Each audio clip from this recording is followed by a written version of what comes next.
सुबह की पहली किरणों के साथ ही मनीषा अपनी छोटी सी अलमारी के सामने खड़ी कपड़ों का चुनाव कर रही थी। उसके मन में उथल पुथल मची थी। 2 साल पहले मिले जख्म आज भी ताज़ा थे। वो समय जब उसकी दुनिया एक पल में ही बदल गई थी और उसके बाद से हर दिन उसके लिए एक नई परीक्षा बनकर आता था। आज भी जब वो इंटरव्यू के लिए तैयार हो रही थी तो उसके दिल में अजीब सी घबराहट थी। उसे पता था कि घर में उसकी स्थिति अब सिर्फ एक बोझ जैसी रह गई है। उसकी भाभी के सख्त शब्द अब भी उसके कानों में गूंज रहे थे। अगर इस घर में रहना है तो पैसे लाने होंगे। तुम्हारा भाई जितना कमाता है उसमें सिर्फ चूल्हा चल सकता है। तुम्हारा बोझ उठाना अब हमारे बस की बात नहीं। इन शब्दों ने मनीषा के दिल में जैसे एक खंजर सा घोंप दिया था। वो जानती थी कि उसका भाई भी कुछ नहीं कह सकता, क्योंकि वो भी अपनी मजबूरियों में जकड़ा हुआ था। इसीलिए मनीषा ने नौकरी की तलाश करने का फैसला किया था और आज वो उसी सिलसिले में इंटरव्यू के लिए जा रही थी। मनीषा ने अपने गुलाबी दुपट्टे को कंधों पर फैलाया और मास्क को चेहरे पर सही किया। आईने में एक आखिरी नज़र डालने के बाद वो कमरे से बाहर निकली। बरामदे में उसका भाई चारपाई पर बैठकर नाश्ता कर रहा था। वो दुकान पर जाने के लिए पूरी तरह तैयार लग रहा था। मनीषा धीरे से चलकर उसके करीब गई। भैया, मैं इंटरव्यू के लिए जा रही हूँ। भगवान से प्रार्थना करना कि मैं कामयाब हो जाऊं, उसने झिझकते हुए कहा। उसका भाई बस एक नज़र उठाकर उसे देख सका था। कुछ कहने के लिए होंठ खोले ही थे कि तभी भाभी किसी जिन्न भूत की तरह अचानक किचन से बाहर आ गई और मनीषा एक गहरी सांस लेकर रह गई थी। उसे पता था कि अब भाभी की जबान अंगारे ही उगलने वाली है, इसीलिए गहरा सांस लेकर उसने भाभी के तानों को सहने के लिए अपने अंदर हिम्मत पैदा की थी और उम्मीद के ठीक अनुसार भाभी की जबान से अंगारे निकले थे। बड़ी कड़वी जबान में हाथ नचाकर बोली थी, 2 साल पहले भी तुम इंटरव्यू के लिए ही गई थी और जो गुल खिलाकर आई थी वो हमें आज तक याद है। भाभी के शब्द मनीषा के लिए किसी तमाचे से कम नहीं थे। भाभी के शब्दों ने उसे 2 साल पीछे धकेल दिया था और दिल में दर्द की एक टीस सी उठी थी। वो अपने अतीत को भुला देना चाहती थी, क्योंकि उसके अतीत ने उसे दुखों के अलावा कुछ भी नहीं दिया था और कभी कभी वो अपनी इस कोशिश में कामयाब भी हो जाती थी। लेकिन भाभी उसकी कोशिशों पर पानी फेर देती और किसी न किसी बहाने उसे 2 साल पीछे धकेल ही देती थी। अब भी जब भाभी ने ताना दिया तो वो चाह कर भी कुछ न बोल सकी। उसकी आंखों में आंसू छलकने लगे। उसने चुपचाप भाई की ओर देखा, जैसे उससे सांत्वना की उम्मीद कर रही हो, मगर भाई ने नजरें फेर लीं। चलती हूँ भैया, मनीषा ने धीमे से कहा और अपनी आंखों की नमी छुपाती हुई घर से बाहर निकल आई। सड़क पर कदम रखते ही ठंडी हवा के झोंके ने उसके आंसू और तेज कर दिए। वो अपने ही ख्यालों में गुम ऐसे कंपनी की ओर बढ़ रही थी। रास्ते भर वो भाभी के शब्दों को दोहराती रही। 2 साल पहले ये अपमान का वो अध्याय था जो कभी बंद ना हो सका था। मनीषा के दिल में बस एक ही दुआ थी कि उसे नौकरी मिल जाए, ताकि वो अपने घर वालों की उम्मीदों पर खरी उतर सके। कम से कम इस बात पर भाभी के तानों का सामना न करना पड़े। इंटरव्यू का दिन। कंपनी के दफ्तर पहुंचकर उसने खुद को संभाला। दरवाजे के सामने खड़ी होकर कांपती उंगलियों से अपना मास्क ठीक किया था और फिर अंदर चली गई। रिसेप्शन पर बैठी महिला ने एक नज़र ऊपर से लेकर नीचे तक उसे गौर से देखा और मुस्कुराकर कहा, आप इंटरव्यू के लिए आई हैं? प्लीज़ यहाँ इंतज़ार करें। मनीषा ने थैंक्स कहकर सीट ले ली। उसका दिल बहुत तेज़ी से धड़क रहा था। दफ्तर की खुली लावी में सन्नाटा पसरा था। मनीषा का दिल बेकाबू हो रहा था। उसकी नज़रें झुकी हुई थीं। हाथों में थामी हुई फाइल हल्के हल्के कांप रही थी। कुछ देर बाद जब उसका नाम पुकारा गया तो उसने सिर उठाकर देखा और फिर तेजी से आगे बढ़ी। सामने एक महिला खड़ी थी जिन्होंने मुस्कुराते हुए उसे अंदर जाने का इशारा किया। मन में हिम्मत बटोरते हुए मनीषा कमरे में दाखिल हो गई। कमरे में गहरी खामोशी थी। सामने एक बड़ा सा टेबल था जिसके पीछे एक हैंडसम सा आदमी बैठा था। दरवाजे की तरफ से उसकी पीठ थी और वो दराज में झुका कुछ पेपर्स खंगाल रहा था। वो सिद्धार्थ आर्या थे। उसके नुकीले नए नक्श, गहरी आंखें जिनमें गहराई और समझदारी झलकती थी, हल्की दाढ़ी जो उसके चेहरे को और भी प्रभावशाली बना रही थी, और चौड़े कंधे। वो पूरी तरह एक आत्मविश्वासी और रौबदार व्यक्तित्व का मालिक था। मनीषा ने एक नज़र उठाकर उसे देखने की कोशिश की थी, लेकिन उसे देख न सकी। और फिर मनीषा ने सिर झुकाकर अपनी फाइल आगे बढ़ाई और चुपचाप कुर्सी पर बैठ गई। उसकी नज़रें अभी भी झुकी हुई थीं, जैसे उसके अंदर कोई तूफान हो। बैठ जाइए मिस मनीषा, मैं अभी आपका इंटरव्यू लेता हूँ। जल्दबाजी में कहते हुए उसने हाथ पीछे करके मनीषा की रखी हुई फाइल उठाई। वो कोई ज़रूरी पेपर ढूंढ रहा था। इसीलिए बहुत जल्दबाजी में था और इसी जल्दबाजी में उसने जल्दी जल्दी मनीषा की फाइल पर नज़र दौड़ाई। सिद्धार्थ, जो कुछ पलों पहले फाइल गौर से देख रहा था, जैसे जैसे फाइल पर उसकी नज़रें दौड़ रही थीं, उसके चेहरे के हाव भाव बदल रहे थे और फिर फाइल देखते देखते वो अचानक से रुक गया। एक पल के लिए उसका दिल तेजी से धड़कने लगा। 2 साल पहले का वो लम्हा जब उसकी जिंदगी का रुख अचानक से बदल गया था, उसके दिमाग में कौंध गया। सिद्धार्थ को अपनी फाइल इतनी गौर से देखने पर मनीषा का दिल बुरी तरह धड़कने लगा। शायद कुछ कमी है मेरी फाइल में या फिर मेरे हुलिये में। उसे शक तो पहले ही था कि आजकल के ज़माने में इस तरह की लड़कियों को कोई भी अपने ऑफिस में नौकरी नहीं देता, क्योंकि वो अब भी अपने खोल में सिमटी रहने वाली लड़की थी। ढीला ढाला सलवार सूट, बड़ा सा दुपट्टा जो उसके कंधों पर फैला होता था, चेहरे पर काला मास्क जिसे पहनना उसकी मजबूरी थी, क्योंकि भगवान ने उसे दिल खोलकर हुस्न दिया था। वो आज से पहले जितनी भी कंपनी में इंटरव्यूज़ के लिए गई थी, उसकी सीवी देखने से पहले ही उसकी खूबसूरती के बल पर उसे नौकरी पर रख लिया जाता था। लेकिन फिर उसके सामने ऐसी बात रखी जाती कि उसका खून गुस्से के मारे खौल कर रह जाता और फिर वो नौकरी को लात मारकर चली जाती। और तब से उसने यही तरीका अपनाया था। वो जहाँ भी नौकरी के लिए जाती, खुद को अच्छे से कवर करके जाती थी। वो हड़बड़ाते हुए बोली, गुड मॉर्निंग सर। उसे याद आया कि वो यूं ही नॉक करने के बाद सीधा सामने कुर्सी पर आकर बैठ गई थी। सिद्धार्थ आर्या को गुड मॉर्निंग भी नहीं बोला था। उसकी आवाज़ में अजीब सी कपकपी थी, जैसे अंदर की घबराहट को छुपाने की नाकाम कोशिश कर रही हो। सिद्धार्थ आर्या ने खुद को संभाला और फाइल पर नजरें टिकाईं। मनीषा का नाम देखते ही उसके चेहरे पर हल्की सी हैरानी उभरी। अगले ही पल वो साइड टेबल पर रखी बोतल उठाकर एक ही सांस में आधी बोतल पी गया। उसके अंदर के हाव भाव उसे बेचैन करने लगे थे। उसने जल्दी से अपनी दराज खोली, मास्क निकाला और उसे पहन लिया, जैसे अपने चेहरे के हाव भाव छुपाने की हर मुमकिन कोशिश कर रहा हो। फिर एक गहरी सांस लेते हुए वो दोबारा से मनीषा की ओर घूमा। गुड मॉर्निंग मिस मनीषा, उसने प्रोफेशनल अंदाज में कहा, मगर उसके लहजे में छिपा अजनबीपन कहीं और ही इशारा कर रहा था। तो मनीषा जी, कैसी हैं आप? मनीषा ने सिर झुकाए हुए जवाब दिया, जी ठीक हूँ सर। सिद्धार्थ आर्या ने एक पल रुककर अगला सवाल किया, आप शादीशुदा हैं या सिंगल? मनीषा का दिल जैसे सहम गया। उसने धीरे से जवाब दिया, मैं सिंगल हूँ। और मनीषा की बात पर सिद्धार्थ आर्या के होठों पर एक हल्की सी मुस्कान आई थी, जिसे उसने जल्दी ही होंठ भींचकर छुपा लिया था, मगर उसकी आंखों में एक अजीब सी चमक थी। उसने फाइल के पन्ने पलटे, मगर उसका ध्यान कहीं और था। वो मनीषा की झिझक और खामोशी को महसूस कर रहा था। अच्छा, तो आपने इस कंपनी को क्यों चुना? उसने पूछा, लेकिन उसके स्वर में कहीं एक व्यक्तिगत जिज्ञासा छिपी थी। मनीषा ने धीरे से जवाब दिया, मुझे लगता है कि यहाँ काम करके मैं अपनी काबिलियत को और निखार सकती हूँ और मुझे इस नौकरी की सख्त ज़रूरत है। मैं अपना 100% देने के लिए तैयार हूँ। जबकि सिद्धार्थ मनीषा की आंखों में कुछ तलाश करने की कोशिश कर रहा था। काले मास्क में उसकी बहुत सी खूबसूरत सी आंखें दिखाई दे रही थीं। हालांकि सिद्धार्थ का दिल तो चाह रहा था कि वो अपना मास्क उतार दे और अपने चेहरे का दीदार उसे करा दे, लेकिन वो चाह कर भी अपनी इच्छा को जाहिर न कर सका। फिर कुछ देर खामोशी छाई रही। आखिरकार उसने कहा, हम आपसे संपर्क करेंगे। आपकी क्वालिफिकेशन बहुत अच्छी है, लेकिन अभी हम कोई फ़िलहाल जवाब नहीं दे सकते क्योंकि कई और उम्मीदवार भी आए हुए हैं। मनीषा ने धीरे से सर हिलाया। Thank you sir. वो उठी और दरवाजे की ओर बढ़ गई। उसके दिल में अजीब सा सुकून था, जैसे उसने कोई बड़ी परीक्षा पास कर ली हो, मगर साथ ही एक अजीब सी अनजानी बेचैनी भी थी। न जाने ये नौकरी उसे मिलेगी या नहीं, और उसे अंदाज़ा भी नहीं था कि उसकी ज़िंदगी में अब क्या मोड़ आने वाला है। जैसे ही मनीषा घर पहुंची, उसके दिल में एक अजीब सी बेचैनी भरी हुई थी। दिल की धड़कनें तेज थीं और दिमाग में कई तरह के विचार भी उमड़ रहे थे। थोड़ी देर आराम करने के इरादे से वो लेट गई, लेकिन बेचैनी अब भी बनी हुई थी। किसी पल दिल को चैन न मिला तो वो रसोई में चली आई, जहाँ बर्तन धोने का इरादा था। उसने जैसे ही बर्तनों पर पानी डालना शुरू किया कि तभी भाभी किचन में आ गई।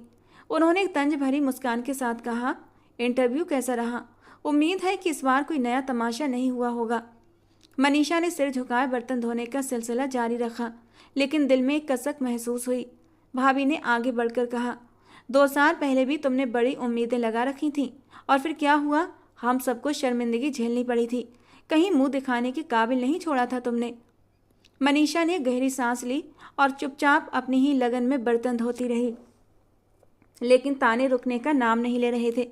मैंने पहले ही कहा था कि लड़कियों को ज़्यादा आज़ादी देना ठीक नहीं। पता नहीं इस बार कौन सा बहाना लेकर आओगी। मनीषा ने मन ही मन दुआ की कि उसका सब्र बना रहे।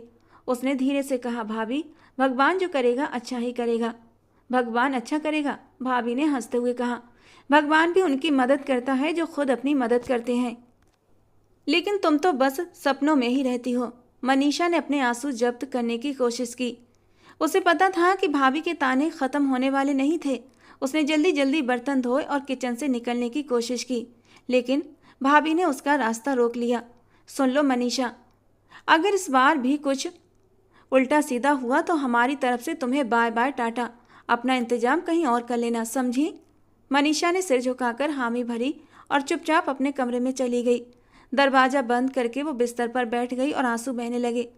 लेकिन दिल में एक हौसला भी था कि वो हालात का सामना करेगी। उसे यकीन था कि भगवान उसके लिए बेहतर करेगा। अभी वो घुटनों में सिर दिए रो रही थी कि अचानक उसका मोबाइल बज उठा। उसने नज़र घुमाकर देखा तो स्क्रीन पर एक अनजान नंबर चमक रहा था। उसने कॉल उठाई और कान से लगाई। अगले ही पल उसे जो खबर मिली उसे अपने कानों पर यकीन न हुआ, क्योंकि कॉल ऐसे कंपनी से आई थी और वे लोग उसे नौकरी पर रखने के लिए राजी थे। उसे नौकरी पर रख लिया गया था। वो तुरंत बाहर भागी और खुशी खुशी अपने भाई नैतिक को ये खबर सुनाई कि उसे नौकरी मिल गई है। लेकिन भाभी ने फिर से ताने कसने शुरू कर दिए थे। 2 साल पहले भी तुमने ऐसे ही खुशी मनाई थी कि पापा के इलाज के लिए पैसे मिल चुके हैं, लेकिन जिन हालात में तुम पैसे लेकर आई थी हमें सब पता है। तुम्हारी उस हरकत का हम 2 साल से खामियाजा भुगत रहे हैं। अब तुम्हारे आगे हाथ जोड़ती हूँ, हमारी इज्जत पर कोई आँच मत आने देना। मनीषा की बड़ी बड़ी आंखों में अचानक पानी भर आया। वो कुछ नहीं बोली, बस सिर झुकाकर हाँ में सर हिलाया और वापस अपने कमरे में आ गई। जब भी वो 2 साल पीछे जाती उसे एक ऐसी तकलीफ से गुजरना पड़ता कि एक पल को भी सुकून महसूस नहीं कर पाती थी। रो रो कर उसकी आंखें सूज जाती थीं और कोई उसके आंसू पोंछने वाला भी नहीं होता था। उस रात भी वो पूरी रात रोती रही। सुबह की पहली किरण के साथ ही मनीषा ने जल्दी से शावर लिया, अपने कपड़े बदले, हल्का सा मेकअप किया। उसने हमेशा की तरह एक सिंपल सा कॉटन का सूट पहना था, कंधों पर दुपट्टा फैलाया, चेहरे पर काला मास्क पहना और खुद को पूरी तरह ढक लिया। फिर शीशे में खुद पर एक नज़र डाली और चुपचाप कमरे से बाहर निकल आई। रसोई में जाते ही उसकी नज़र भैया और भाभी पर पड़ी थी। भाई नाश्ते की मेज़ पर बैठा था और भाभी किचन में व्यस्त थीं। मनीषा ने धीमी आवाज़ में कहा, भाई मैं जा रही हूँ, लौटने में देर हो सकती है, आप लोग परेशान मत होना। उसकी आवाज़ में हमेशा की तरह सादगी और मासूमियत झलक रही थी। उसका दिल साफ था और स्वभाव नरम। उसने कभी किसी के लिए बुरा नहीं चाहा था, लेकिन किस्मत की एक गलती ने उसकी ज़िंदगी को ऐसे बंधन में जकड़ दिया था जिससे वो चाह कर भी बाहर नहीं निकल सकती थी। भाभी की आंखों में बही गुस्सा था, जैसे कुछ कहने को तैयार हों, लेकिन नैतिक ने उनकी कलाई थाम ली और इशारे से चुप रहने के लिए कहा। फिर मनीषा की ओर देखकर नरमी से बोला, अपनी सुरक्षा करना, इस बार मैं कोई लापरवाही नहीं चाहता। मनीषा जैसे ही ऑफिस पहुंची, रिसेप्शन पर अपना नाम बताया तो तुरंत उसे 4थी मंजिल पर भेज दिया गया। मनीषा की दिल की धड़कनें इस वक्त तेज हो रही थीं, लेकिन चेहरे पर शांति का नकाब था। लिफ्ट के अंदर खड़ी वो अपने ख्यालों में गुम थी। क्या ये दिन उसके लिए कुछ अच्छा लेकर आएगा? क्या वो अपने अतीत की कड़वाहट को पीछे छोड़कर एक नई शुरुआत कर सकेगी? जैसे ही वो 4थी मंजिल पर पहुंची, सामने एक प्रभावशाली व्यक्तित्व इंसान खड़ा नजर आया। लंबी कदकाठी के साथ वो आत्मविश्वास से भरा हुआ लग रहा था। मनीषा को देखते ही वो शिष्टता से मुस्कुराए और बोले, आप मनीषा शर्मा हैं? मनीषा ने हिचकिचाते हुए सिर हाँ में हिलाया। उनकी नम्रता और सौम्यता ने उसकी झिझक थोड़ी कम कर दी। वे मुस्कुराते हुए बोले, आइए, मैं आपको अंदर लेकर चलता हूँ। मेरा नाम रोहित मेहरा है, मैं यहाँ का मैनेजर हूँ। सर ने मुझे रात को ही आपके बारे में सब कुछ बता दिया था। चलते हुए रोहित मेहरा ने बात जारी रखी, आपको सर सिद्धार्थ आर्या की पर्सनल सेक्रेटरी के रूप में नियुक्त किया गया है। आपकी सैलरी 50,000 होगी। यहाँ आपको हर सुविधा दी जाएगी। अगर आपको कोई परेशानी हो, कोई काम समझ ना आए तो बेझिझक मुझसे पूछ सकती हैं। मनीषा ने चुपचाप सर हाँ में हिला दिया। दिल में थोड़ी सी राहत महसूस हुई कि उसे यहाँ पूरी गाइडेंस मिलेगी। रोहित मेहरा ने एक आरामदायक कुर्सी की ओर इशारा करते हुए कहा, फिलहाल आप यहाँ बैठें और सर सिद्धार्थ के आने का इंतजार करें। सिद्धार्थ आर्या नाम सुनते ही मनीषा के मन में एक जोरदार हलचल मच गई थी। उसने चौंक कर रोहित मेहरा की ओर देखा। दिल की धड़कनें बेहिसाब धड़क रही थीं, पर खुद को संभालते हुए सोचा, ये सिर्फ एक इत्तेफाक होगा? आखिर एक नाम के कई लोग हो सकते हैं। वो चुपचाप कुर्सी पर बैठ गई, लेकिन मन अशांत था। कमरा बड़ा और व्यवस्थित था। कई टेबल्स पर कर्मचारी अपने अपने काम में लगे हुए थे। कोई किसी से बात नहीं कर रहा था। माहौल बहुत ही अनुशासित लग रहा था। सामने रखी मेज पर साफ सुथरी फाइलें और कंप्यूटर रखे थे। मनीषा ने इधर उधर नजर दौड़ाई, लेकिन दिल का चैन अब भी गायब था। अगर ये वही सिद्धार्थ हुआ जिसने कभी मेरी जिंदगी को बर्बादी के कगार पर लाकर खड़ा किया था, तो क्या होगा? ये सोचकर उसके रोंगटे खड़े हो गए, लेकिन फिर खुद ही अपने विचार पर हंस पड़ी। वो इंसान जिसने 2 साल पहले मुझे जिल्लत भरी जिंदगी देकर छोड़ दिया था, अब मेरी जिंदगी में दोबारा क्यों आएगा? वो तो मेरे जीवन में सिर्फ एक मजाक बनने आया था और फिर न जाने कहाँ गायब हो गया। अचानक पूरे स्टाफ के खड़े होने की हलचल से मनीषा अपनी सोच से बाहर आई थी। उसने चौंक कर देखा, सबकी नजरें एक ही दिशा में थीं। एक शख्स तेज कदमों से अंदर आ रहा था, पैंट की जेबों में हाथ डाले, मास्क और चश्मे के पीछे छिपी हुई पहचान के साथ। उसकी चाल में गजब का आत्मविश्वास था, कपड़े बेहद आकर्षक और शख्सियत बेहद प्रभावशाली। उसका रौब ऐसा था कि कोई भी उसे नजरें नहीं हटा सकता था। जैसे ही मनीषा ने उसे देखा, उसके दिल में एक अजीब सी हलचल मच गई। ऐसा महसूस हुआ जैसे वो शख्स उसके लिए अनजान नहीं था, जैसे उसने उसे पहले कहीं देखा हो। दिल के किसी कोने में एक जानी पहचानी सी अनुभूति जागी, लेकिन उसने तुरंत अपने सिर को झटक दिया। सिद्धार्थ आर्या, SA कंपनी का मालिक, वो उससे कैसे परिचित हो सकती थी? ये सिर्फ एक संयोग था और कुछ नहीं। उसने खुद को यकीन दिलाया। सिद्धार्थ आर्या ने कमरे में कदम रखा तो स्टाफ के अभिवादन का जवाब बस हल्के से सिर हिलाकर दिया और सीधे अपने केबिन की ओर बढ़ गया। उसके चलने का अंदाज और रवैया इतना प्रभावशाली था कि हर कोई उसे सम्मान से देख रहा था। उसकी मौजूदगी ने पूरे माहौल में एक दबदबा पैदा कर दिया था। कुछ देर बाद रोहित मेहरा मनीषा के पास आए, नरम लहजे में बोले, सर आपको अपने केबिन में बुला रहे हैं, आप उनसे बहुत धैर्य से बात कीजिएगा। वे सख्त मिजाज के इंसान हैं। उम्मीद करता हूँ वे आपको पसंद करेंगे। मनीषा ने हल्की मुस्कान के साथ रोहित मेहरा का शुक्रिया अदा किया और दिल की धड़कनों को काबू में रखने की कोशिश करते हुए सिद्धार्थ आर्या के केबिन की ओर कदम बढ़ा दिए। हर कदम के साथ उसकी धड़कन तेज होती जा रही थी। माथे पर ठंडा पसीना झलक रहा था और चेहरे पर घबराहट साफ थी। उसने खुद को हिम्मत दी और दरवाजे पर हल्की दस्तक दी। पहली ही दस्तक पर अंदर आने की अनुमति मिल गई। मनीषा ने भगवान का नाम लिया और अंदर कदम रखा। वो लगातार मंत्र का जाप कर रही थी। जब से रोहित मेहरा ने बताया था कि सिद्धार्थ का स्वभाव कठोर है, वो थोड़ा सा घबरा गई थी, लेकिन जैसे ही उसकी नज़र सिद्धार्थ आर्या पर पड़ी, वो वहीं जमकर रह गई थी। एक पल के लिए ऐसा महसूस हुआ जैसे उसके पैरों तले से जमीन खिसक गई हो, जैसे पूरा आसमान उसके सर पर आकर गिरा हो। उसका चेहरा सफ़ेद पड़ चुका था और उसकी आंखों में डर और हैरानी साफ झलक रही थी। वो पल भर में ही 2 साल पुराने अतीत में चली गई, जहां हर याद सिर्फ दर्द से भरी हुई थी। सिद्धार्थ की मौजूदगी ने उसे अतीत के उन लम्हों में धकेल दिया जहां हर सांस भारी थी। वो अपने होश खोने लगी, लेकिन खुद को संभालने की कोशिश की। उसकी धड़कनें बेकाबू थीं, लेकिन वो जानती थी उसे इस पल खुद पर काबू पाना होगा। सिद्धार्थ आर्या ने अपनी कुर्सी पर बैठे बैठे धीरे से सिर उठाया और मनीषा की ओर देखा। उसकी आंखों में हैरानी के साथ साथ एक गहरी गंभीरता थी।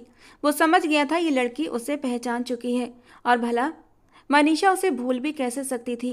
वो दर्दनाक अतीत अब तक उसका पीछा नहीं छोड़ पाया था। उसे समझ नहीं आ रहा था कि उसे क्या प्रतिक्रिया देनी चाहिए, जबकि सिद्धार्थ तो खुद को पहले ही संभाल चुका था।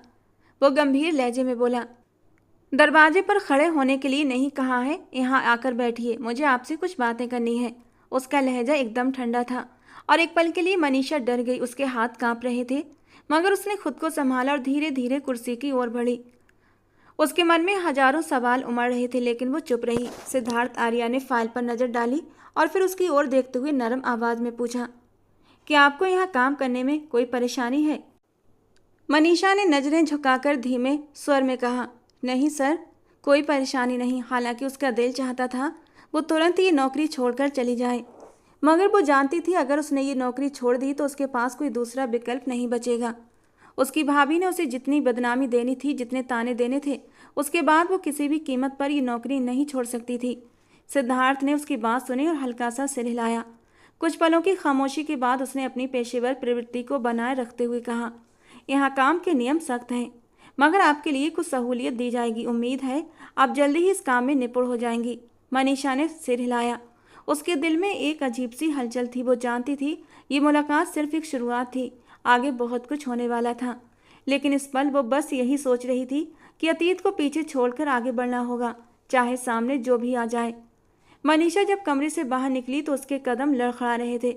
उसने अपनी कुर्सी पर बैठने की कोशिश की, मगर उसका दिमाग कहीं और भटक रहा था।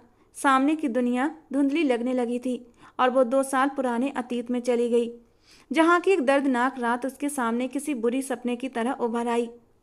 रात के 10 बज रहे थे। मनीषा अपने कमरे में बैठी एक किताब पढ़ रही थी। उसकी नज़रें हर शब्द पर जमी हुई थीं, मगर दिल पता नहीं क्यों किसी अनजाने डर से भारी हो रहा था। और अचानक ही एक दर्द भरी आवाज़ ने उसका ध्यान खींचा। पापा! उसके होंठ बेचैनी से हिले थे, क्योंकि वो आवाज़ तो उसके पापा की थी। मनीषा के दिल की धड़कनें तेज हो गईं। उसने किताब फेंकी और दौड़ती हुई बाहर आई। सामने का दृश्य देखकर उसकी रूह कांप उठी। उसके पापा चारपाई पर बैठे थे, हाथ अपने सीने पर रखे हुए। उनके चेहरे पर तकलीफ के गहरे निशान थे।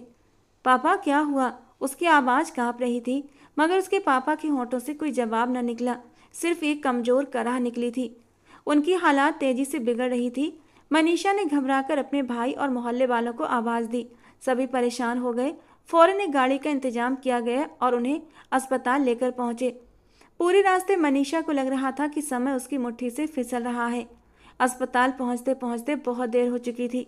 डॉक्टर ने जल्दी से उसके पापा का चेकअप किया, मगर उसके चेहरे की गंभीरता ने मनीषा के दिल को चीर कर रख दिया। कुछ मिनट बाद डॉक्टर बाहर आया। उसकी आंखों में गंभीरता थी। आपके पिता को हार्ट अटैक आया है। उनका इलाज संभव है, मगर इसके लिए कम से कम 20 लाख रुपये की ज़रूरत होगी। 20 लाख? ये सुनते ही मनीषा को ऐसा लगा जैसे किसी ने उसके सर पर पत्थर मार दिया हो। इतनी बड़ी रकम? उनके पास तो इतने पैसे नहीं थे। वो जानती थी कि सरकारी अस्पताल में इलाज संभव नहीं होगा। समय कम था और अब फैसला उसे ही लेना था। उसका भाई तो सदमे में था। भाभी की आंखों से भी आंसू बह रहे थे और मनीषा की आंखों में बस बेबसी थी। और उसी पल एक धुंधली सी याद उसके दिमाग में उभरी। सिद्धार्थ आर्या। वो कॉलेज का फंक्शन था। उसी दिन उसने सिद्धार्थ को करीब से देखा था। वो बतौर मुख्य अतिथि वहां आया था। फंक्शन के बाद जब वो अपनी गाड़ी की ओर बढ़ रहा था, अचानक एक गोली चली थी। मनीषा ने न जाने कैसे गोली चलाने वाले को देख लिया और झट से सिद्धार्थ को खींच लिया। उसकी इस बहादुरी ने सिद्धार्थ की जान बचा ली थी। उस वक्त सिद्धार्थ ने उसे अपना नंबर दिया था और कहा था, अगर फ्यूचर में कभी भी किसी मदद की ज़रूरत हो तो मुझसे संपर्क करना। यही ख्याल मनीषा के दिमाग में आया। वो तुरंत घर की ओर दौड़ी। दिल में उम्मीद की एक किरण जगी थी, मगर साथ ही साथ एक अनजाना डर भी था। रात के 11 बज रहे थे। गलियां सुनसान थीं, मगर मनीषा के कदम तेज थे। घर पहुंचकर उसने जल्दी से अपना फ़ोन निकाला और नंबर तलाशने लगी। हाथ कांप रहे थे, मगर वो नंबर मिलाने में कामयाब हो गई। पहली कॉल पर ही सिद्धार्थ ने कॉल रिसीव कर ली थी और उसकी आवाज़ में अपरिचयपन था। कौन? मनीषा की जबान लड़खड़ा गई, मगर उसने अपने लहजे को सामान्य करने की कोशिश की। दिल में एक दर्द था जो शब्दों में ढल रहा था। आपको याद होगा, मैंने आपको कॉलेज में बचाया था जब आप पर गोली चलाई गई थी। सिद्धार्थ का चेहरा कुछ पलों के लिए स्थिर हो गया, फिर उसकी आंखों में पहचान की एक हल्की चमक दौड़ गई। वो शांत स्वर में बोला, हाँ, मैं आपका नाम भूल गया था, लेकिन बताइए आपने फ़ोन क्यों किया? सब ठीक तो है ना? मनीषा की आवाज़ भारी हो गई। आंखों में आंसू आ गए जो उसके होंठों तक पहुंचने लगे। मेरा नाम मनीषा है और मुझे इस वक्त आपसे एक बहुत बड़ी मदद की ज़रूरत है। मेरे पापा को हार्ट अटैक हुआ है। अस्पताल वालों ने कहा है कि 20 लाख रुपये जमा कराने होंगे और हमारे पास इतने पैसे नहीं हैं। क्या आप मेरी मदद कर सकते हैं? मैं वादा करती हूँ जल्दी ही आपके सारे पैसे चुका दूँगी। बस फ़िलहाल अभी मेरे पास पैसे नहीं हैं और मेरे पापा की जान को ख़तरा है। मेरे पापा की जान बचा लें, मैं आपकी एक एक पाई चुका दूंगी। उसने बहुत ही उम्मीद से सिद्धार्थ आर्या से ये बात कही थी। हालांकि उसका दिल डर रहा था कि कहीं वो मना न कर दे। सिद्धार्थ कुछ पलों तक चुप रहा। उसकी चुप्पी मनीषा के दिल में गहराई से उतर गई थी और फिर अचानक वो बोला, मैं आपके घर अपनी गाड़ी भेज रहा हूँ, आप मेरे घर आ जाइए, वहीं बैठकर बात करेंगे। अगर आप मेरी बात मान लें तो मैं आपकी हर तरह से मदद करने को तैयार हूँ। उसकी बातों में कुछ अजीब था, मगर मनीषा के दिल में बेचैनी का तूफान उमड़ रहा था। उसने चुपचाप कॉल कट कर दी और मन ही मन बस यही दुआ की कि उसका फैसला गलत साबित ना हो। अस्पताल से निकलते समय उसने कहा था कि वो पैसों का इंतजाम करने जा रही है और जल्दी ही लौट आएगी। और फिर वो धीमे कदमों से दरवाजे की ओर बढ़ी। कुछ ही देर बाद एक गाड़ी उनके घर के सामने आकर रुकी थी। गाड़ी की आवाज़ सुनते ही मनीषा का दिल जोर से धड़कने लगा। उसने दरवाज़ा खोला और गाड़ी की ओर बढ़ गई। उसके कदमों में हिम्मत नहीं थी, मगर दिल में उम्मीद की लौ जल रही थी। गाड़ी में बैठते ही वो सिद्धार्थ के घर की ओर रवाना हो गई। गाड़ी की खिड़की से बाहर की दुनिया धुंधली लग रही थी। हर चेहरा, हर लम्हा किसी अधूरे सपने जैसा था। सिद्धार्थ का घर एक भव्य मैंशन था, जहाँ की चमकती रोशनी और ऊंचे फव्वारे उसकी हैसियत को दर्शा रहे थे। इस आदमी के लिए 20 लाख या 20 करोड़ देना भी एक छोटी सी बात होगी। काश ये मेरी मदद कर दे, मेरे पापा की जान बचा ले। मैं इस इंसान का एहसान जिंदगी भर नहीं भूलूंगी। मनीषा के कदम लड़खड़ा रहे थे, मगर वो हिम्मत करके अंदर चली गई। जैसे ही वो हॉल में पहुंची, एक कमरे की रोशनी ने उसका स्वागत किया। उसका दिल बुरी तरह घबरा गया, मगर उसने खुद को मजबूत बनाए रखा। सिद्धार्थ वहीं मौजूद था और उसके चेहरे पर एक रहस्यमयी शांति थी। आइए बैठिए। सिद्धार्थ का लहजा काफ़ी शांत और नरम था, मगर मनीषा के दिल में अनजाना सा डर समा गया था। वो चुपचाप बैठ गई और धीरे से बोली, धन्यवाद। उसके बैठने के बाद सिद्धार्थ ने बहुत ही नरमी से मनीषा की ओर देखा था। तो बताइए मिस मनीषा, आपको मेरी क्या मदद चाहिए? सर, मैंने आपको फ़ोन पर बताया था ना, मेरे पापा की तबीयत बहुत ख़राब है और मुझे 20 लाख की ज़रूरत है। मैं जल्दी ही। मनीषा अपनी बात पूरी करती उससे पहले ही सिद्धार्थ ने हाथ के इशारे से उसे आगे कुछ बोलने से रोक दिया था। तुम जितने पैसे कहोगी मैं तुम्हें देने के लिए तैयार हूँ। तुम्हारे पापा के अस्पताल का पूरा खर्चा उठाऊंगा, लेकिन तुम्हें भी मेरी एक शर्त माननी होगी। जी बोलिए सर, मैं आपकी सारी बातें मानने के लिए तैयार हूँ। और आगे सिद्धार्थ ने जो कहा था उसे सुनकर वो सन्न रह गई। उसने बात को घुमाया नहीं था, बल्कि सीधे शब्दों में बात की थी कि वो क्या चाहता है। मनीषा ने हैरानी से उसकी ओर देखा। सिद्धार्थ की बातों ने उसके दिल में हलचल मचाई थी। वो जो एक उम्मीद लेकर यहाँ आई थी, ऐसी शर्त की उम्मीद बिल्कुल नहीं कर रही थी। आप किस तरह की बातें कर रहे हैं सर? उसकी आवाज़ कांप गई। मैं आपसे मदद मांगने आई हूँ और आप? सिद्धार्थ ने उसकी बात काट दी। उसकी आंखों में अजीब सा सुकून था, जैसे वो पहले से ही इस बातचीत के लिए तैयार हो। मैं जानता हूँ कि आप इस समय बहुत परेशान हैं, लेकिन ये सिर्फ एक प्रस्ताव है। आप सोच समझकर फैसला करें। और फिर आप इतना शॉक्ड क्यों हो रही हैं? मैं आपसे किसी नाजायज़ रिश्ते की बात नहीं कर रहा। हालांकि मैं चाहता तो आपसे 20 लाख की कीमत आपको अपने पास कुछ समय तक बिना रिश्ते के रख कर भी वसूल कर सकता था, लेकिन मैं तो आपसे शादी की बात कर रहा हूँ। मजबूरी ये है कि मैं ये शादी परमानेंट नहीं चाहता, इसीलिए आप कह सकती हैं कि मैं आपकी मजबूरी का फ़ायदा उठा रहा हूँ। आप भी मजबूर हैं, मैं भी मजबूर हूँ। हमें ज़्यादा समय तक ये शादी नहीं निभानी होगी। मुझे सिर्फ मैरिज सर्टिफिकेट चाहिए। 6 महीने बाद मैं आपको तलाक दे दूँगा और आप आज़ाद हो जाएंगी। जिससे चाहे शादी कर सकती हैं। उसकी बात सुनकर मनीषा चुप हो गई। कमरे में एकदम सन्नाटा छा गया। दिमाग में सवालों की भरमार थी, लेकिन जो कुछ वो सुन रही थी उसका जवाब देने के लिए उसे शब्द नहीं मिल रहे थे। उसने अपने हाथों को मुट्ठी में भींच लिया। दिल में एक अजीब सी उथल पुथल थी। वो क्या करे? उसका दिल चीख रहा था, मगर दिमाग कह रहा था ये शायद एकमात्र रास्ता है। कुछ देर सोचने के बाद उसने अपने भाई को फ़ोन मिलाया। उसके दिल की धड़कनें तेज थीं, जैसे हर पल कोई फैसला मांग रहा हो। फ़ोन उठते ही उसने अपनी सारी स्थिति अपने भाई को बता दी। दूसरी तरफ से कुछ पल खामोशी रही। फिर उसके भाई की आवाज़ आई, मनीषा, हमें इस वक्त पैसों की सख्त ज़रूरत है। पापा की जान बचाने के लिए हमें ही फैसला लेना होगा। मैं जानता हूँ ये आसान नहीं, लेकिन हमारे पास और कोई रास्ता नहीं है।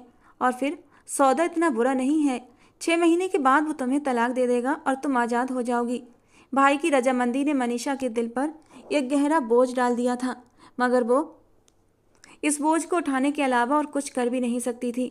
फ़ोन बंद करते ही उसने सिद्धार्थ की ओर देखा। उसकी आंखों में एक अजीब सी चमक थी। मनीषा ने सिर झुका लिया और धीमी आवाज़ में बोली, ठीक है, मैं शादी के लिए तैयार हूँ। सिद्धार्थ के चेहरे पर एक मुस्कान फैली, जैसे उसने कोई बड़ी जीत हासिल कर ली हो। यह आपका समझदारी भरा फैसला है। मैं आपके विश्वास की कदर करता हूँ। हम कल शादी करेंगे और आपके पापा के इलाज के लिए पैसे भी तुरंत मिल जाएंगे। मनीषा की आंखों में आंसू थे, मगर वो खुद को मजबूत दिखाने की कोशिश कर रही थी। उसने चुपचाप सिर हिलाया और कमरे से बाहर निकल गई। मगर बाहर निकलते ही उसने एक गहरी सांस ली थी, दिल को मजबूत करने की कोशिश की। समय धीरे धीरे बीतता गया। वो रात भाई बहनों के लिए बहुत ही तकलीफदेह थी। इस दौरान उसके भाई ने सिद्धार्थ के बारे में विस्तार से बात की कि वो व्यक्ति कौन है, क्या चाहता है।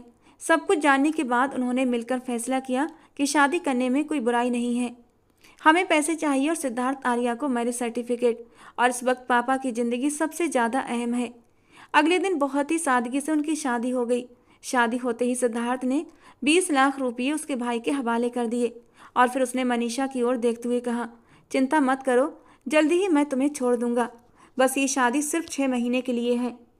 जिस पर वो शादी के लिए राजी हुई थी, उसके दिल में कोई हलचल नहीं हुई थी, न उसके हाथ कांपे थे, ना ही उसे किसी चीज़ का एहसास हुआ था। ऐसा लग रहा था मानो ये बस एक समझौता है जो वक्त पूरा होने के बाद ख़त्म हो जाएगा। मगर उसे पता नहीं था ये समझौता सिर्फ और सिर्फ उसकी जान ले लेगा। समय तेजी से बीतता जा रहा था।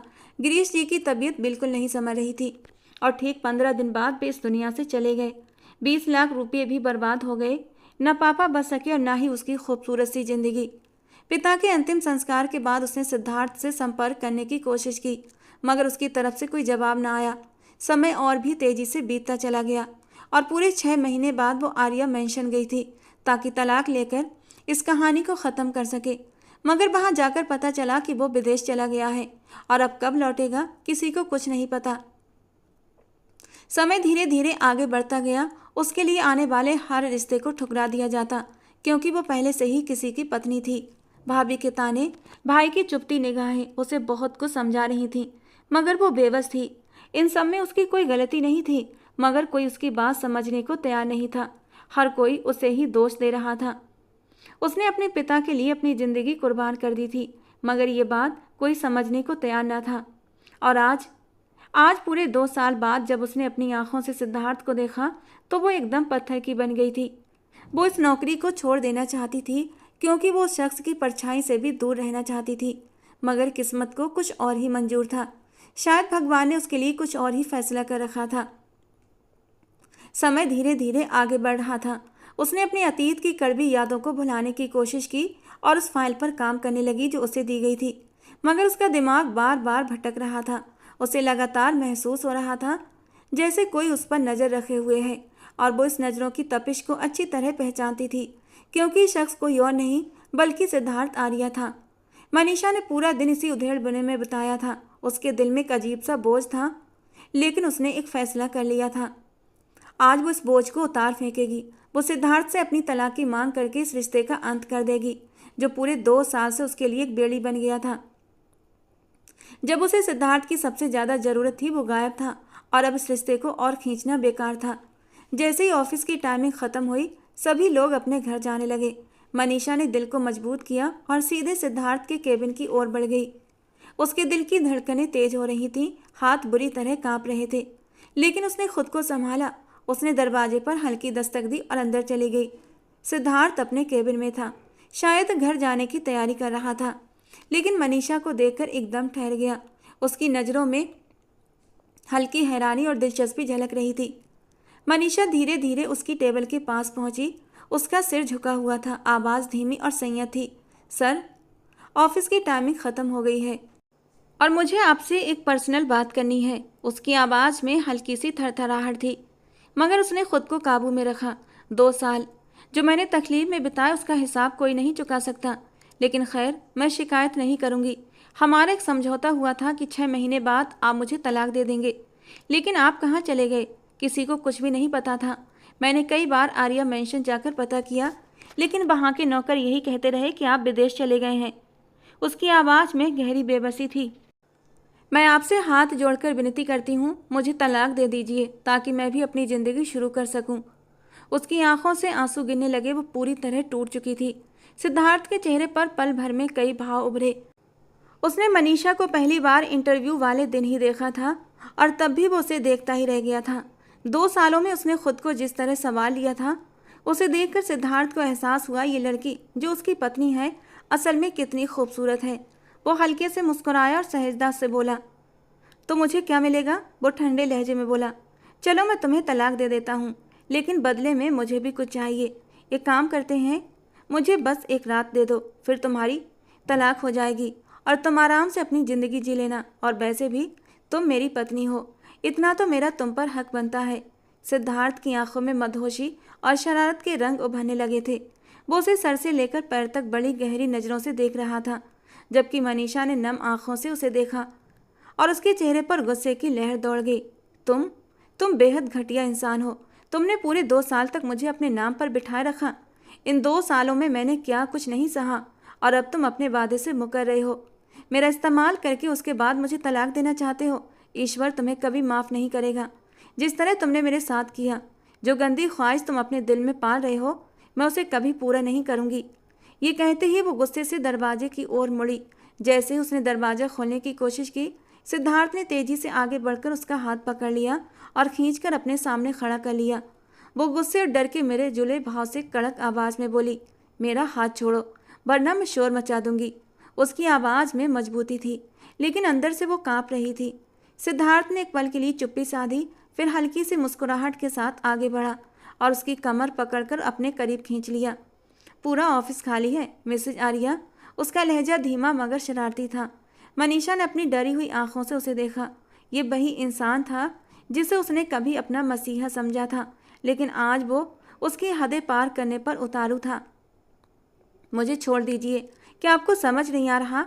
मैं यहाँ सिर्फ तलाक लेने के लिए आई थी और आप मुझसे कुछ और ही मांग रहे हैं। मनीषा ने खुद को छुड़ाने की कोशिश की, मगर सिद्धार्थ ने उसकी पकड़ और मजबूत कर दी। वो धीमी आवाज़ में बोला, मेरी प्यारी पत्नी, तुमसे दूर रहना बहुत मुश्किल है, और रही तलाक की बात तो उसे भूल जाओ। अब तुम सिर्फ मेरी हो। बहुत जल्द मैं तुम्हें अपना बनाने के लिए तुम्हारे घर आऊँगा। उसकी आंखों में एक अजीब सी चमक थी, जिसने मनीषा के अंदर बेचैनी की लहर दौड़ा दी। जहाँ तक मेरे गायब होने की बात थी, वो थोड़ा झुककर उसके कान में फुसफुसाया, तो सुहागरात पर तुम्हें असली हकीकत का पता चलेगा। उसका लहजा ठंडा और रहस्यमयी था। इतना कहकर सिद्धार्थ ने अपने होंठ उसके माथे पर रख दिए थे और मनीषा अपनी जगह जमी खड़ी रह गई। उसकी आंखों से आंसू बह रहे थे। वो पूरी तरह लाचार थी। खुद को छुड़ाने की कोशिश की, लेकिन सिद्धार्थ के चेहरे पर एक हल्की सी मुस्कान थी। उसके होंठों का स्पर्श अपने माथे पर पाते ही मनीषा के पूरे बदन में एक लहर सी दौड़ गई थी। उसने अपनी आंखें बंद कर लीं। उसकी लंबी घनी पलकों ने उसके चेहरे पर साया किया था और सिद्धार्थ उन पलकों की खूबसूरती में मदहोश हो उठा था। उसने एक एक करके दोनों आंखों पर अपने लब रखे थे। सिद्धार्थ की गर्म सांसें मनीषा के चेहरे पर पड़ रही थी। दिल इतनी तेजी से धड़क रहा था कि पसलियां तोड़कर बाहर आ जाएगा। वो सिद्धार्थ को खुद के करीब आने से रोकना चाहती थी, लेकिन न जाने कौन सी शक्ति थी कि वो अपनी जगह से हिल भी नहीं पा रही थी। जैसे सिद्धार्थ ने उसे अपने वश में कर लिया हो। और जब मनीषा को अपने होठों पर सिद्धार्थ के नरम नाजुक होठों का स्पर्श महसूस हुआ, तो उसने पट से अपनी आंखें खोल दी थीं, जबकि वो तो अगले ही पल उसके होठों पर अपनी पकड़ मजबूत कर चुका था। वो ऐसे टूट कर उस पर बरसा जैसे न जाने कब का प्यासा था, और उसका ये रूप देखकर मनीषा लेकिन सिद्धार्थ पूरी तरह अपने मन को सुकून देने के बाद ही उससे पीछे हुआ था। गहरी सांस लेते हुए आंखों में शरारती रंग भरे वो मनीषा को देख रहा था। उसने अपने दोनों हाथों से सिद्धार्थ को पीछे करने की कोशिश की। हटो मेरे रास्ते से, आप बहुत गंदे हो, मुझे आपसे बात नहीं करनी। जबकि सिद्धार्थ ने उसे और भी करीब किया था। माय डियर वाइफ, तुम्हारी संगत ने मेरे जज्बातों में आग लगा दी है। क्या इरादा है? बात की बाद में देखी जाएगी, क्यों न सुहागरात अभी और इसी वक्त। ये कहते कहते उसने अपनी एक आंख दबाते हुए बात अधूरी छोड़ दी थी, जबकि मनीषा का चेहरा शर्म और गुस्से से लाल पड़ा था। जस्ट शट अप, सोचना भी मत कि तुम मेरे साथ कोई रिश्ता बना सकते हो। उसने उंगली उठाकर सिद्धार्थ को वार्न किया था, जबकि सिद्धार्थ ने उसकी नाजुक सी उंगली अपनी मुट्ठी में दबोचते हुए अपने होठों से लगाई थी। वैसे तो मेरी तरफ उठने वाली हर उंगली को मैं झुकाना अच्छी तरह जानता हूँ, लेकिन ये उंगली मेरी प्यारी सी पत्नी की है, तो मैं तुम्हारी ये गलती माफ़ करता हूँ। ये कहते कहते उसने मनीषा की उंगली को चूम लिया था। उसने एक झटके से अपना हाथ सिद्धार्थ के हाथों से छुड़ाया। चलो मैं तुम्हें तुम्हारे घर छोड़ देता हूँ, लेकिन तैयार रहना, कल मैं तुम्हें लेने आऊँगा। वो धीरे से पीछे हटा, अपने कोट को सीधा किया और चुपचाप दफ्तर से बाहर निकल गया। और मनीषा वहीं खड़ी रह गई, जैसे उसके कदमों को जमीन ने जकड़ लिया हो। दिल की धड़कनें तेज थीं, दिमाग सोचने समझने की क्षमता खो चुका था। उसे अब तक अपने आप से सिद्धार्थ आर्या की खुशबू महसूस हो रही थी। बेखुदी में उसने अपने हाथों की उंगलियों से अपने होठों को छुआ था, जहाँ पर सिद्धार्थ आर्या के होठों का स्पर्श अब तक महक रहा था। उसका दिल बुरी तरह धड़क रहा था, मगर वो जानती थी ये इंसान जो कहता है वो करके ही दम लेता है। जिस तरह उसने शादी की थी वैसे ही वो उसे अपना भी बना लेगा। मगर वो इस समय बिल्कुल भी इस हालात में नहीं थी कि इस इंसान के साथ अपनी ज़िंदगी गुजारे। लेकिन उसे यह एहसास नहीं था कि अगली सुबह उसके लिए कितनी रोशनी लेकर आने वाली थी, उसकी ज़िंदगी किस तरह से बदलने वाली थी। वो अपने आप को संभालते हुए ऑफिस से बाहर आई, क्योंकि सिद्धार्थ आर्या लगातार उसे बाहर आने के लिए अपनी गाड़ी का हॉर्न बजा रहा था। वो चुपचाप पीछे आकर गाड़ी का दरवाज़ा खोलने लगी तो उसे तुरंत सिद्धार्थ की आवाज़ सुनाई दी। तुम्हारा ड्राइवर नहीं हूँ, पति हूँ तुम्हारा, मेरे बराबर आकर बैठो। और न चाहते हुए भी वो उसके बराबर वाली सीट पर आकर बैठ गई थी। सिद्धार्थ ने प्यार भरी नज़र उस पर डाली थी और एक झटके से गाड़ी स्टार्ट कर दी। पूरे रास्ते उन दोनों में कोई बात नहीं हुई थी और इस बात पर मनीषा ने सुख का सांस लिया था। उसे दरवाजे पर छोड़कर सिद्धार्थ आर्या जन से अपनी गाड़ी उड़ा ले गया था और वो कितनी ही देर तक उड़ती हुई धूल को अपनी आंखों से देखती रही।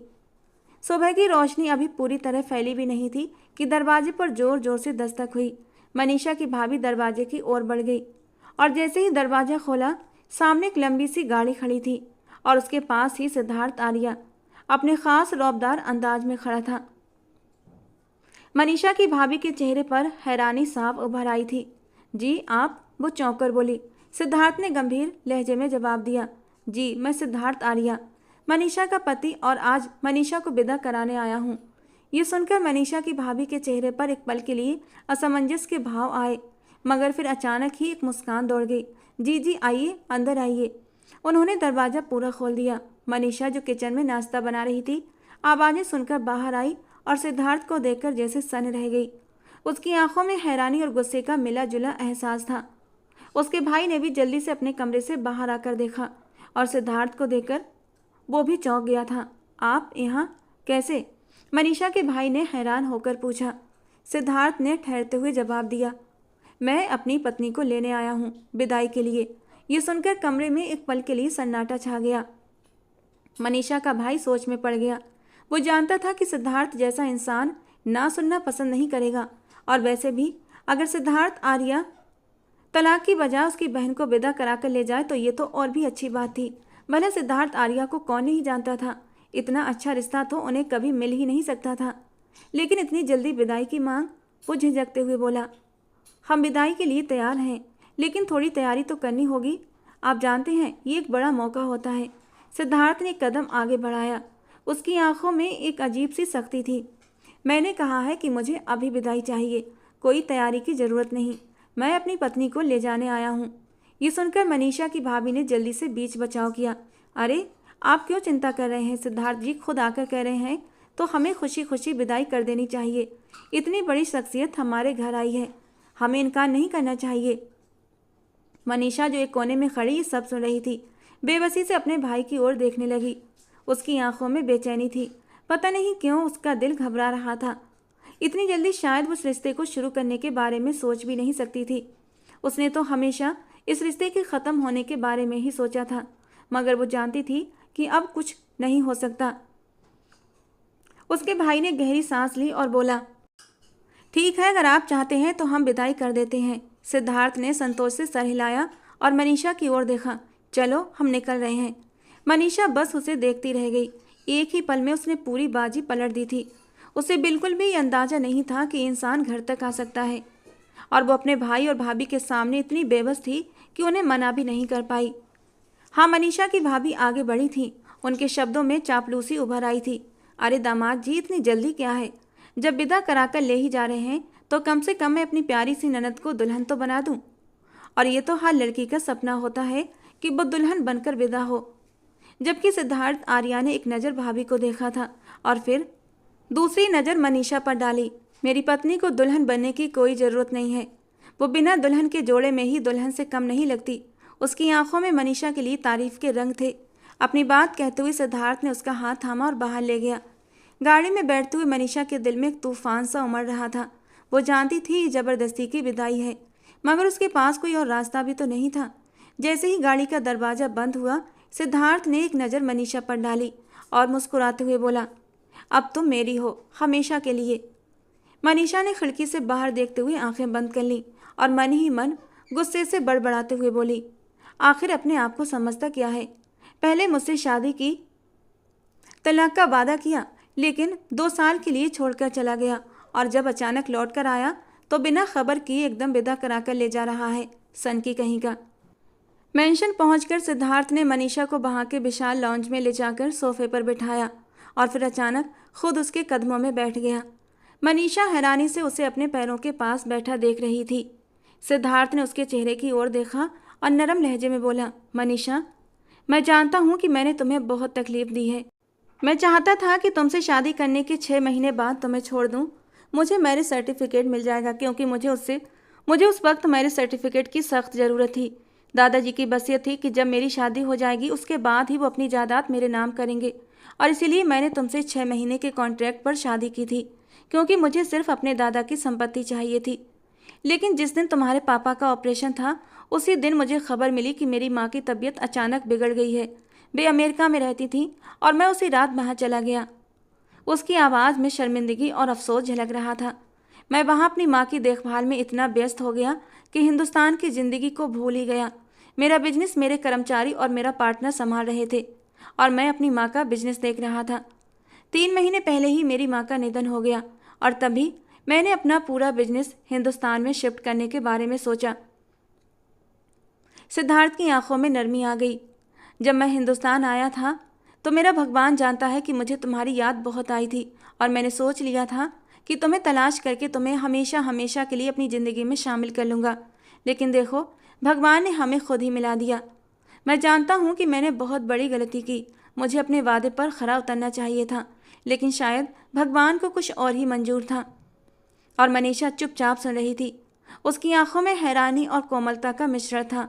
सिद्धार्थ ने उसका हाथ थाम लिया।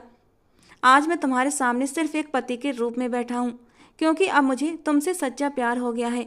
मनीषा, मैं तुम्हें दुनिया की हर खुशी देना चाहता हूँ। वादा करता हूँ कि तुम्हें कभी दोबारा दुखी नहीं करूँगा। मनीषा काफ़ी देर तक बस उसे देखती रही।